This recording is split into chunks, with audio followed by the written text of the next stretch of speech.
Hello, welcome to This Week in Japan. I'm the Gaijin John. I'm the Geek Tom.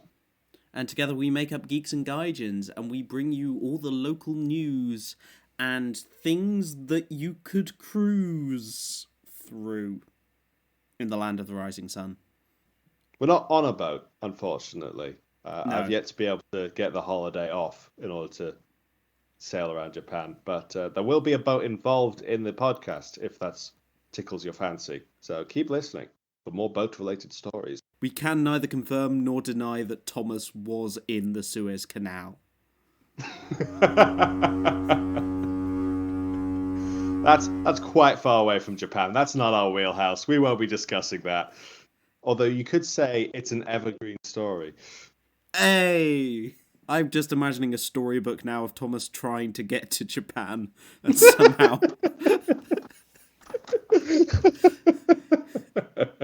somehow just breaking international trade. That does match my average level of competence in all things, so I would not be surprised. Well, this week in Japan, we have boy wizard bags, we have tiny fish theft, we have uncomfortable suits, forbidden crackers, my holiday, and boat sexism. It's more likely than you think. Who would have thought? Well, to start it off, we have Cute Corner. It's the corner we all live for, because the rest of this podcast can be quite depressing. I don't think any of us anticipated when we started recording these that we'd need an antidote to our own hobby. We'd have to force a specific section of time into each week in order to not be depressed by our own pastime. But here we are. This is the life I've chosen to live. Well, this is time for you, Thomas. It's the beginning of the school year, and so a bunch of elementary schools are about to head off with their randoresu. I don't see how any of this is relevant information to me. Carry on. Randoresu is those very iconic big elementary school bags that students in Japan wear. And this is a very special one that is mostly just special because it's a Harry Potter one. No, Geeks and Gaijins does not endorse anything created by J.K. Rowling. I think it's a bit late for that. I'm about to cover a whole story about it in Cute Corner, John. I think that ship has sailed. What I do endorse are the extremely cute Japanese kids who are modelling these Harry Potter-themed randoresu backpacks. They're so cute. It's got they've got little ties, and basically they have this big rucksack, which one has a wand holder. Yeah. Why would you have that? But it's a big leather backpack that I kind of want. It's also just called, it's by Japanese fashion brand Qpot, and it is called the Harry Potter Chocolate Randoresu. I'm going to say this thing. It's a bag. I'm going to say this so badly. And it has a Hogwarts emblem on it. And not only that, the whole, texture of the bag is made to look like little, chocolate bars. What? There's, little leather chocolate bars with, Harry Potter and little lightning bolts on it. What? I mean, I remember chocolate frogs being a bit of a thing in Harry Potter, but I'm not quite seeing where the chocolate bar connection comes in. But sure, whatever. I guess it works. Helps you fight Dementors, Thomas. Oh, that one, yes. Okay, now that makes sense.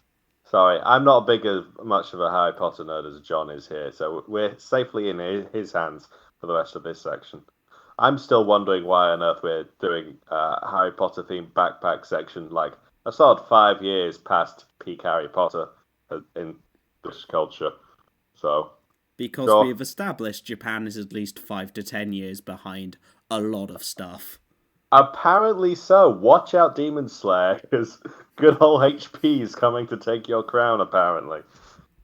No, Harry Potter is really popular in Japan. But I think these are bags for 5 to 6-year-olds. So the generation that has had these kids, like their mum and dad, are probably going to be big Harry Potter fans. Oh no, it started already. Yeah. Yeah, it Oh has. god, no. And you can choose your own cover on the inside. It comes with all 4 houses. So you can slide in whichever you want. If your 5-year-olds are Slytherin, and therefore evil because of their blood.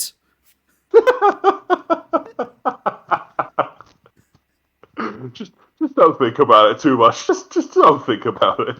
And there is also a clear section on the outside where you can display the Hogwarts letter of acceptance that comes with the bag, but it is addressed to Harry Potter.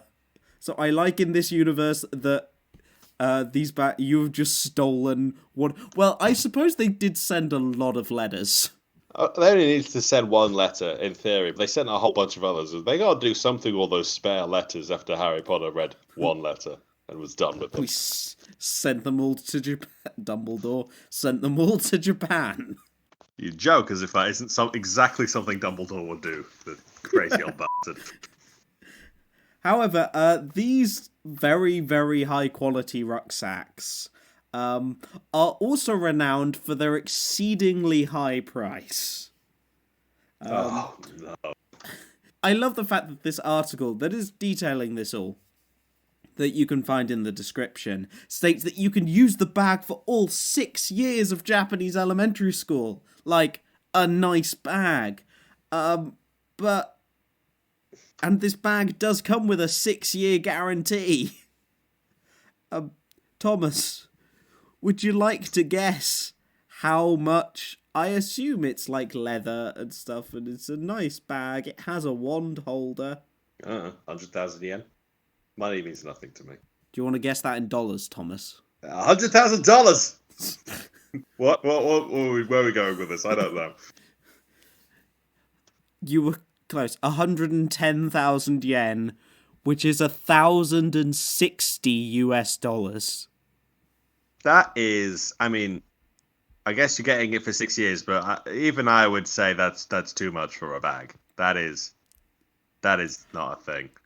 To put that into context, Thomas, that was more than my car. But did your car come with a 6-year guarantee? Oh, God, no. God, no. It's the same age as I am. God, no.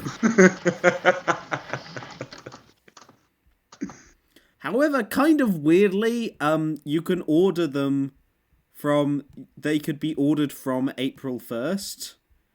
Oh, please let this just be an elaborate ruse. Let this be a gag, a joke. It's not. It is not. You can reserve them, but they won't deliver them until the beginning of next school year. So, February 2022. You can pre-order your Harry Potter pack. Fantastic. So you have got time, ladies and gentlemen, to save up the $1,000 for your kid's bag. Head down to Gringotts and beg the goblins for some gold coins. Yeah, so according to recent research, though, the average price of, like, a proper one that the school kids, like, do, the school kids id, is about 50,000 yen. So this is double the price of already stupidly expensive bags. But the model, this is cute corner, the models are really cute. They're cute little Japanese kids. Oh, we got nothing bad to say about small Japanese children. You and I can both agree on this. Mostly because they're small and children, and that would be mean. But yeah, it's kind of great. Though, unless you want to name your Japanese child Harry Potter, the bags do not come personalized. I mean, it's not like someone hasn't tried, I'm sure. I wonder what kanji you'd use for Harry Potter. Well, maybe the last name you'd use the kanji for pottery. Who knows? But now, those kids were very cute being all dressed up. But now in Crime Corner, we have some adults dressed up and they're doing naughty, naughty crimes. Crimes. See, I think you need to elaborate on this quickly because you use the word naughty, naughty, and dress up together, and I think you've given people the wrong impression of what this is about. This is a person in a suit. A person got the police called on them because they were wearing a suit. Bad, Thomas. Bad. Bonk. Go to horny jail. I'm just warning you what it sounds like. I'm not saying it sounds like either way. I'm just trying to help. Got my eye on you. And you were much like the police had their eye on this person who couldn't dress themselves properly. Take it away, John. What's the story? Well, it's not in Balamori. This is in Hyogo Prefecture. This is apparently a taxi driver picked up a passenger in the town of Ako. And this passenger was a 27-year-old woman with brown hair wearing a suit. So far, so good.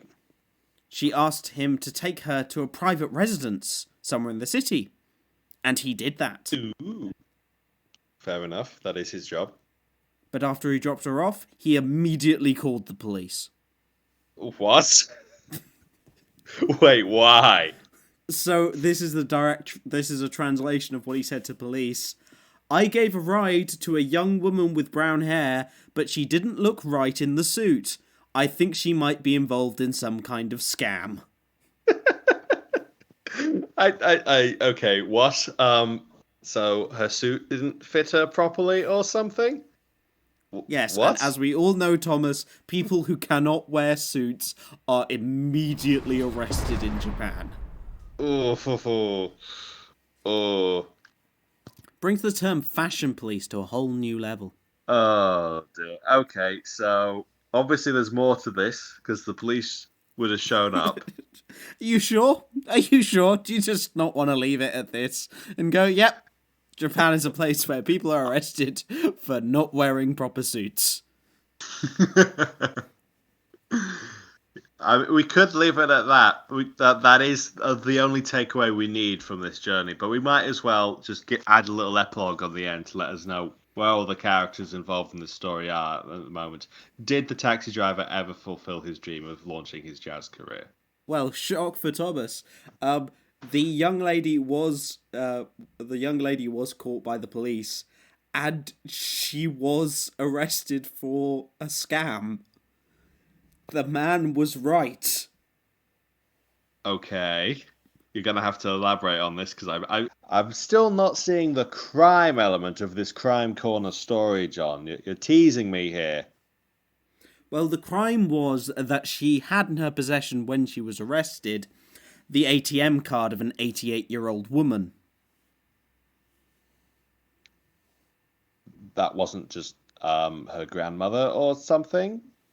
No, so what happened is the lady had been dropped off at this older woman's apartment, and she'd called her earlier in the morning with a story about medical care insurance that the person was eligible for.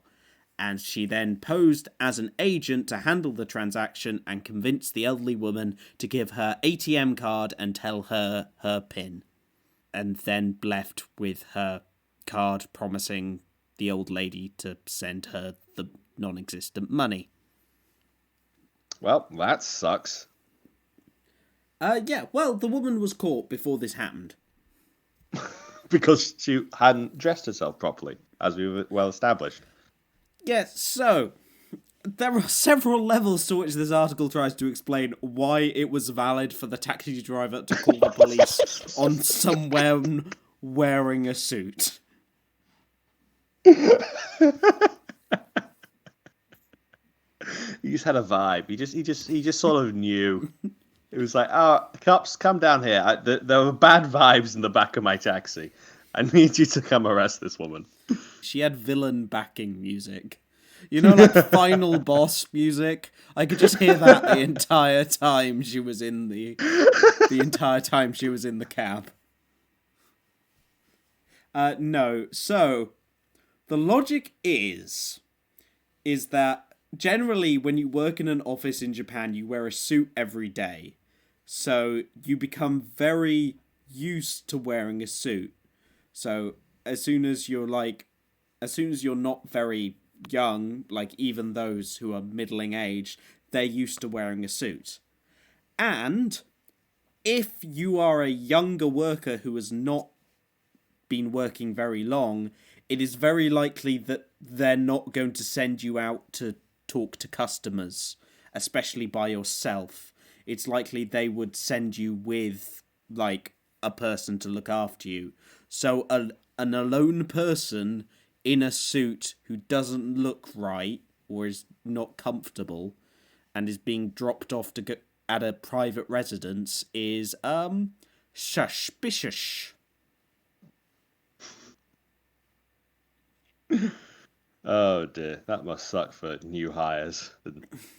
As I said, they're not gonna send out new hires just by themselves.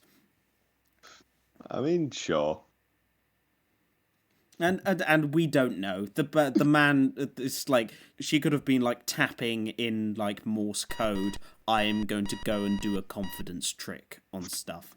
But no, it's apparently with Japan's aging population and quite trusting element of the older population as well, these style of like confidence tricksters are becoming more and more like common in Japan.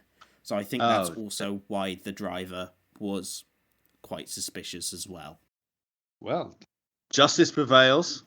And final epilogue, though no jazz career, it's likely that this lady was just working as like the lower tier of a bigger organization. This goes all the way to the top. The top, we don't know. Maybe it was the taxi driver who called her in to get rid of any to get rid of any focus on himself. No, that is totally made up. Please don't sue me, random Japanese taxi driver.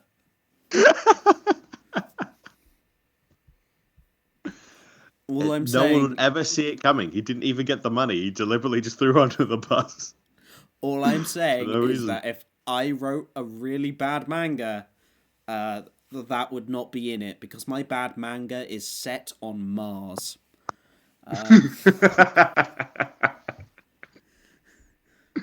But you know what's also in my bad manga on Mars, Thomas? It could be literally anything. You're going to have to narrow it down for me. We're still in Crime Corner.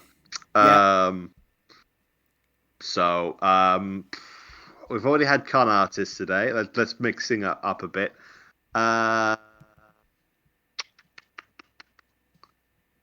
Public indecency. No. Unless you count fish as indecent. I mean, they're not wearing any clothes. That is just rude.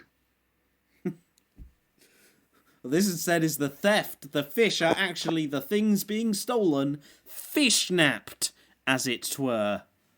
Because Japanese police are searching for a man who has stolen 1.1 million yen in tiny fish. I love the addition of tiny to that name. It's not just fish, it's tiny fish. And this is an important detail. But still, that's 1.1 million yen in fish.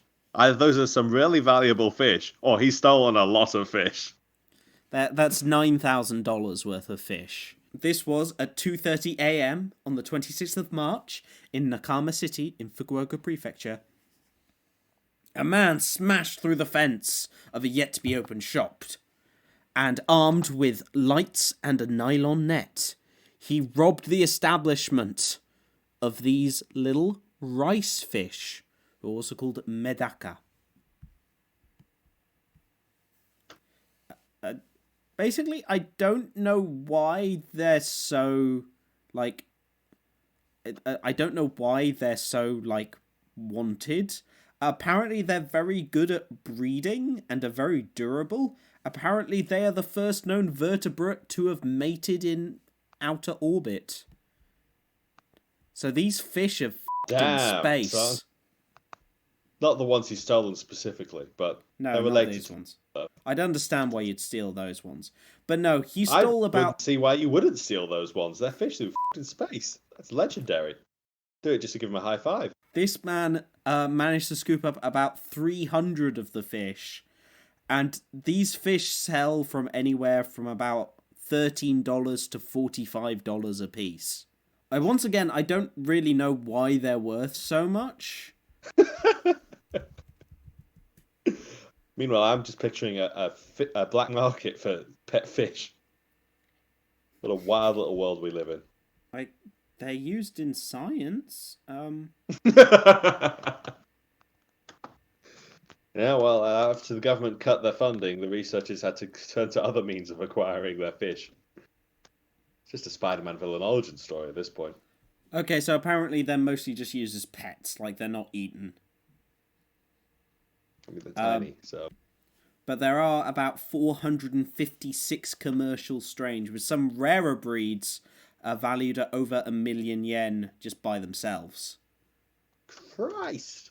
And apparently lots of elementary schools use them for, to, have the class, a class pet, which then they can, raise from eggs. Ooh. So I don't know if this man is obviously trying to sell them, and cause theft. Are class pets very common in Japan? Do you have a class pet? We don't, but I work at a high school, so that would be a bit weird. Oh, it's for, elementary schoolers? Yeah. Because fish. But yeah. Fish are for all jobs. Yeah, okay. But yeah, so apparently the police have also figured that because this guy was so fast at catching them, that he is likely, part of the industry. He's had experience before handling these fish. We're dealing with an expert here. And you can find the video. He's he just goes straight in it. For some reason, they censor his face, which is strange for someone you're trying to catch, but there we are. It is what it is. Yep. So, yeah, if you have any information, please contact the Nakama City Police. Also, don't buy fish from weird men in dark alleys. That is what my mother always told me. Now it's time to move on to Snack Break with slightly more fish-related crime, but this is more forbidden fish crime. It's not really crime, it's just forbidden. It is... John was about to give evidence on recording. It is something that if you watch The Simpsons like I did religiously as a child, you will know it is time for Fugu! Or Japanese blowfish. Or pufferfish. Or don't eat that. No, don't. Don't do it. Why would you do this? You might be wondering why I somehow have Fugu. In fact, that is what I just did. And I did not buy it off a strange man in the dark alley. That's a good start, because that will kill you. I went on holiday this week to Hagi City in Yamaguchi Prefecture. Woo! And they are famous for Fugu. Though I didn't buy any itself because it was really expensive. So what I got instead was Fugu rice crackers. So I have a Fugu flavoured rice cracker. Well, with Fugu in it. And I just really hope it's not going to kill me on the podcast. For listeners at home, the emergency number for Japan is 112. Though it would be very straight. John will be dead by the time this comes out, though, so don't worry about it. John's ghost will have edited it and added all the sound effects.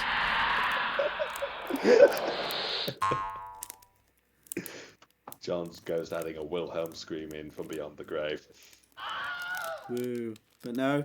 By the way, I really hope this doesn't kill me, because I bought this as omiyage, or holiday gifts, for the staff room. So if this is somehow tainted with bad bits, I've killed most of the staff at the school. none of them seemed to die after eating it, so I think it's safe. But no, for those smart man. Let Yeah. others eat it first. For those who don't know, fugu is the Japanese blowfish. It requires huge amounts of training to even attempt to basically cut it. So you cut out all the bits that kill you and its poison glands. Apparently, if you eat the thing itself, it's supposed to almost make your lips and tongue tingle because of the remnants of the poison. Or as Thomas told me over message, how apples taste to him. Which I think Thomas is just allergic to apples. We're pretty sure it's just an allergy, John.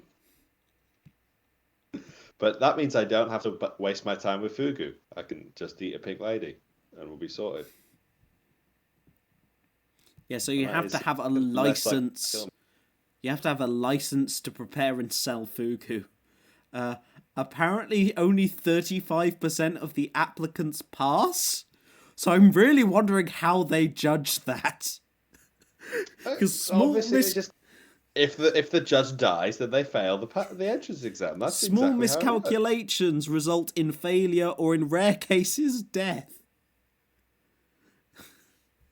So it's just, I'm just wondering. It's like, are you a judge? It's like, oh well, we need another judge. What happened to him? He knew what he was getting into. He signed up for this. Though there are apparently kinds of fugu which are less toxic than others. Less instantaneous death. Good, you get to feel pain before you die. But yes, so it's time for me to try fugu flavored cracker. You can of course find a picture of me dying from this on Instagram at @theGaijinJohn. Itadakimasu. Godspeed, John. Godspeed.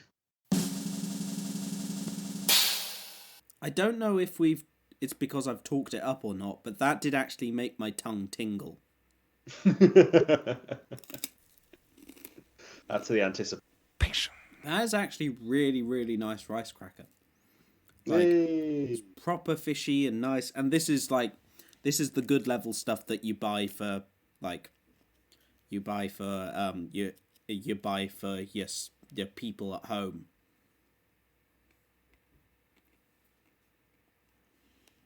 But no, I recommend Fugu rice crackers. It's just generally like quite nicely fishy.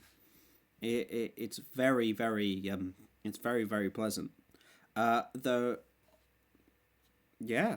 apparently it is almost impossible to get in the European Union because any sales of it is forbidden. So Thomas, no Fugu for you. Or maybe yes. That's why Brexit happened. So Thomas, we did it for the Fugu. Yeah, I really do think there are bits in this that are making my tongue tingle, which is very, very strange. Just microdosing poison, as you do. Isn't that just going on Twitter? There's nothing micro about it, John. Good point. No. I give that Fugu a... And he said, now I am the host of the podcast. Great, now I just got to talk about things that John hates. Like, I don't know, video games and stuff. Dope. So, that was a nice nap. So what you been doing, Thomas? I was going to start talking about Mario 64, I guess. No, because I'm going to talk about my holiday. Mostly just promote Haggy City. Woo woo, go to Haggy City. It's a great history place. Loads of World Heritage sites and a really, really lovely museum and castles and cherry blossoms, and it's generally really nice. I'm not going to bore you with it more than that. But its mascot is Haggy Nyan, who is a little samurai cat with an orange for his, choker. He's great! And yes, I have a doll of him. You gotta collect them all. It's like Pokemon. You gotta go around Japan and collect all the mascots. I have One day currently... we'll complete the national dex. But it's like if you do prefectures and then each city. Oh god, that'd be a pain. So I definitely recommend it. There's lots of oranges around. Its famous thing is mikan, or Japanese orange. Everything tastes really good. They make marmalades. They make tea with it. They make ice cream, which I ate a liberal amount of. And it's also really important for the history of the Japanese Meiji period. And there are some great museums and stuff that's just really fun, no matter if you like history or not. Some very important people called the Choshu Five are from there, which includes Japan's first prime minister. So yeah. And also, there's really pretty volcano you can climb, and these things called wind holes. Wind holes, you say? Yes, so these so there is a wind. I think in English they're called wind caves, but they're not as much talked about. They're basically something in old volcanoes that, because of the way that I'm not a geologist, because of the way, in case you are under some very strange impression that I am, but because of the way that magma cools, like lots of caves get formed, and there are lots of like these very, very small caves that are like little tubes with lots of open holes. And when it gets into winter, cold air gets trapped in these like little caves. And so when it comes to summer and it gets hotter outside, the cool air gets drawn out of the caves. So you have this weird, like, proto outside air conditioning. Neat. It's really amazing and really weird. I'd just like to go walk past and just getting loads of like cold air blasted at you. It's like yeah, I really recommend it. I really recommend it. And also the kanji in Japanese is just the kanji for air or wind and hole. Wind hole. Wind hole, indeed. They tell it like it is. Well, and Thomas has definitely another set of hot air. Because now we have time for more Japanese Olympic sexism corner. How is this a regular thing? I got 1 week off. Where we just sort of like, hey, Maury's still around and being an ass, and now I've got to do this again. So, yes, we're talking about the Olympic torch relay, which I believe has started. But we're not talking about where the relay is at itself. Didn't you make a joke about that last week, Thomas? They haven't cancelled the women's events yet, so I mean that's still better than I was expecting. But that's a very low politically. Come on, this is such an agonizing little journey we're having, going through Japan's whatever Japan is. What is Japan, John? Tell me, what is Japan?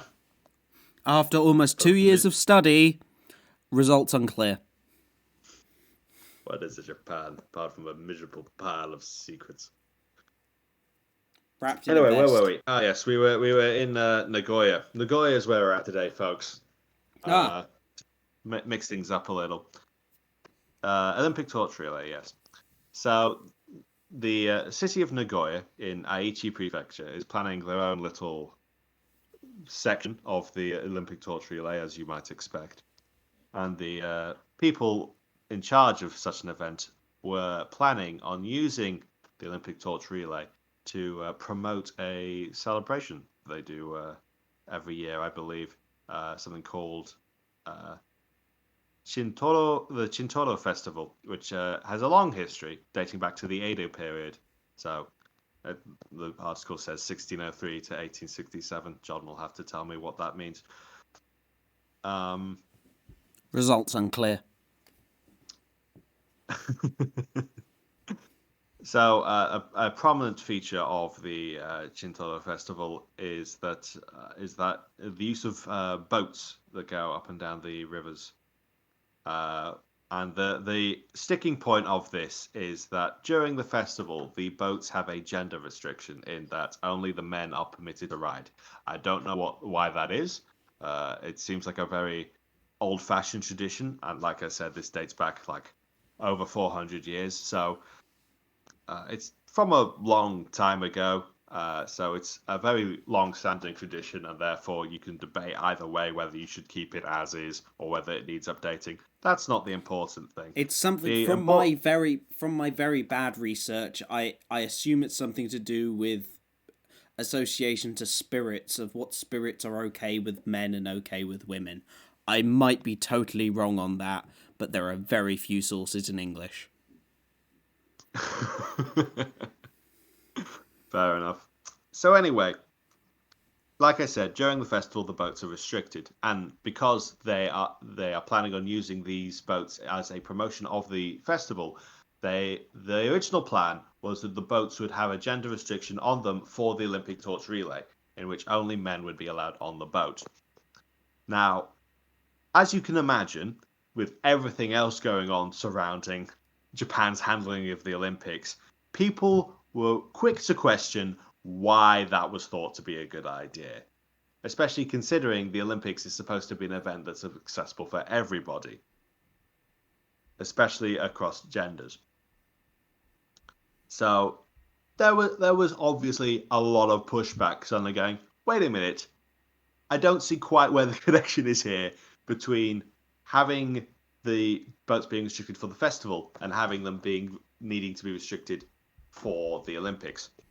Because even in the first place, using the boats is an optional decision that they decided to go with. This isn't something they had to do by any decree. So gladly this situation has been resolved at the time of recording, so they decided that they would remove the gender limits and allow children with their parents to be on board as well. So that's all well and good. Sure. But it's just another thing of why is this what we defaulted to? It obviously isn't very important because it required such minimal pushback in order for them to cave immediately. You have to question where the logic leads, that they automatically go, yeah, we'll only have men for this part of the Olympic torch relay for some reason. Part of it, I think, is a very... Because, well, the thing is, they're not really lifting the gender restriction on the boats. They have made, like, because this is Japan and Japan loves bureaucracy, they have made, like, a special exception that women are only not allowed on the boats during the festival. So yes. This has now been qualified as a special event. So women... Yes, so women are now allowed on the boat. So it's like, okay? Sure. It's like, it's the kind of thing of, we didn't solve the problem, we just came up with a fourth reason that in no way addresses the original problem that you were just gonna have. Or just gonna, let's have a section with no women on it. And as soon as deal with fairies, honestly, and it's like as soon as anyone outside of like the immediate headspace was questioned this, they went, "Oh yeah, that's probably not a great optics at all." Yeah, you don't want the whole point is that the Olympic torch relay is going to be the one point where the entire world, in theory, will be watching that part of Japan. And if you are broadcasting to the entire world that you are the only part of Japan that doesn't want women involved in your torch relay, that is not a good look. Well, yeah, and people will say Japan tradition, blah, blah, blah, blah, blah, but it's not, this is... Like, it's only a tradition for the festival. The rest of the year, women can use the boats fine. Yeah, it's not like... And they were saying they wanted it to represent the festival. Like, they wanted this section to be, like, representative of the original festival. So if you go and see the festival, it'll be as sexist as it is now. But the long-standing tradition, John. 400 years of history, John.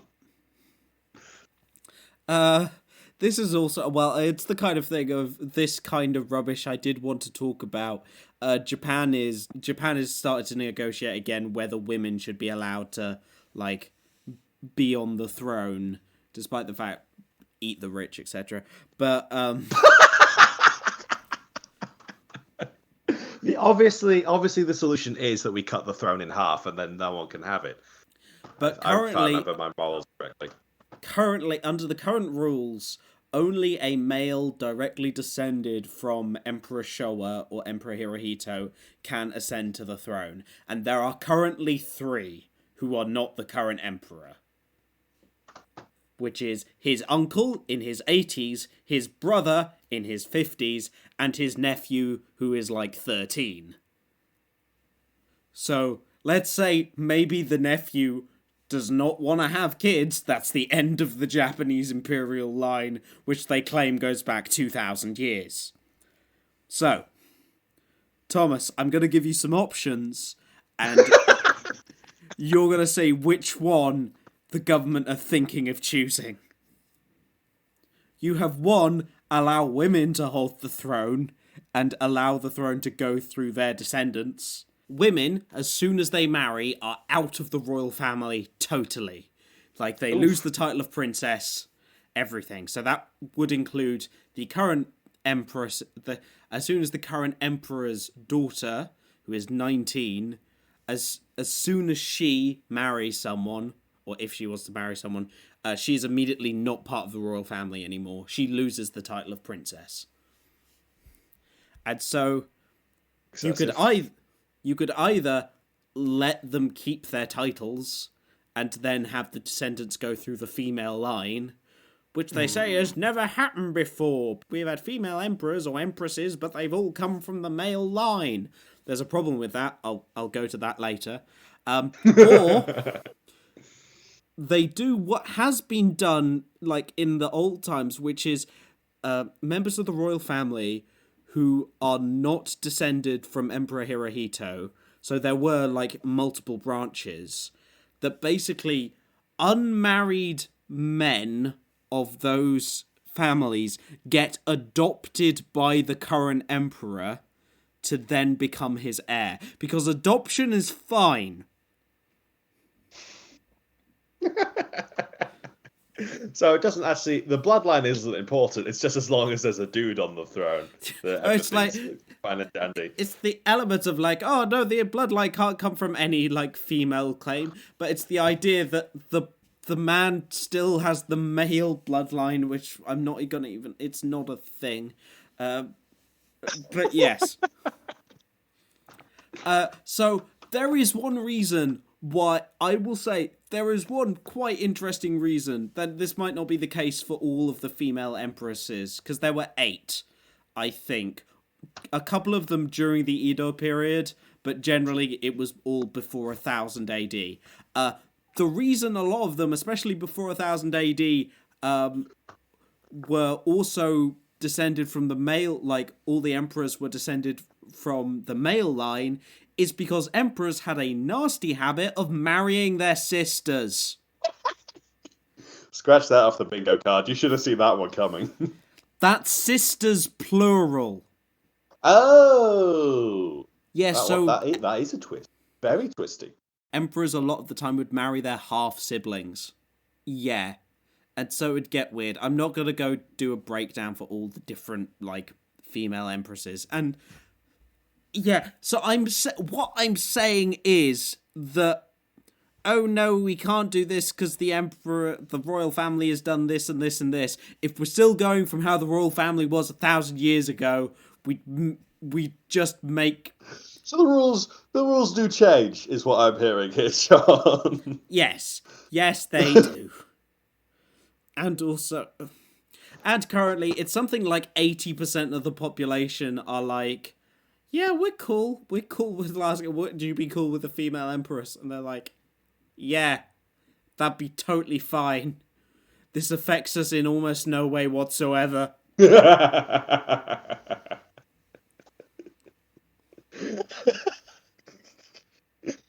are right about that. Considering the emperor does almost jack shit, it does not matter who it is, really. Yeah. But no, but the very far right wing of the party are like, no! We must adopt. The thing is, you then get into problematic stuff of adopting, because technically that's if you're reintroducing members of the family who were essentially who were disinherited after the Second World War. It ends up with more poking and going away at Japan's post-war constitution. And so lots of the very far right don't like the post-war constitution because it does stuff like mess with the deification of the emperor and going like, oh yeah, and does stuff like of not having an army and things like that. Yeah, but that's I need to do more research on that, and also it's not a very fun topic to do the podcast about. Yay! Sexist boats. Sexist boats. Sexist boats. God damn it, Japan. Boats are sexist as make the government. Everything bad. I mean, the boats were run by the government, which is why they were made sexist in the first place. Well, that was the problem. So what we're saying Damn here, you, government! Is boats are not inherently sexist. And it's not the boat, but the man who wields the boat. And it is always a man, according to the Japanese government. Boats don't offend people. People offend people. With boats. With boats. Because yes, I am offended by these boats. It's just such a Japan has just this way of making such non-issues into huge things. It required literally 5 seconds of thought. And they still oh my fucking god. It just keeps going. They can't stop themselves. Oh my god. Yay, Japan. Japan, we love you, but God, this is a messed up relationship. That's all I'm saying. This is the point I have to feel like we're about to end the podcast. The point that I have to remind myself that, one, we're not here to badmouth Japan, but Japan does some really messed up stuff as well. So we're more here to go, there are bits of Japan that are really cool. And there are bits of Japan, like Hagi and Hagi City. Everyone I met there was lovely.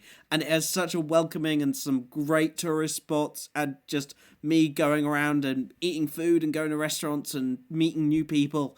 It was great. And that's where Japan's at its best. And that's why I want to highlight it. Eating oranges and ice cream and talking to just random people and taking photos of cherry blossom. It's great. But then you have the government and its sexist boats. And it's very difficult to break them apart. But yeah. If you liked that, for some reason, you can listen to us more. You know how to listen to podcasts. They're on Spotify, iTunes, and more. Indeed. Well done, you. If you would like to leave us a review, tweet that review to us, and we will read it out on the air. It could be a nice review, it could be a not nice one. Please, it be nice. You can also find us on Twitter and Instagram, The Gaijin John. Twitter, I am The Gaijin John. We also have the podcast itself, which is Geek and Gaijins. Geeks and Gaijins on Twitter and Facebook and more things. And our email, geeksandgaijins@gmail.com, in which you can email us if you have any questions or complaints or just wish to ask how my hair is so foofy. It's very foofy. You can't see it, but I'll take my word for it. Luxurious, even. You can also find us on YouTube, which is Geeks and Gaijins. He's been listening, ladies and gentlemen. We keep things consistent here. And our Twitch is also Geeks and Gaijins, and we will hopefully be back soon. I've got a computer that's fixed and should work. Yay! Well, we'll have to break it in. So keep an eye on this space, I guess. By following the Twitch page, which is twitch.tv/Geeks and Gaijins. Hey. So thank you everyone for listening, and thank you for dealing with Thomas, who's been on his phone the entire time. Did you notice? You probably did. Oh, almost definitely. But, you put up with me for this long. You can handle one more week of terrible, terrible sound quality. And we will see you next week, hopefully without that terrible sound quality, in Japan.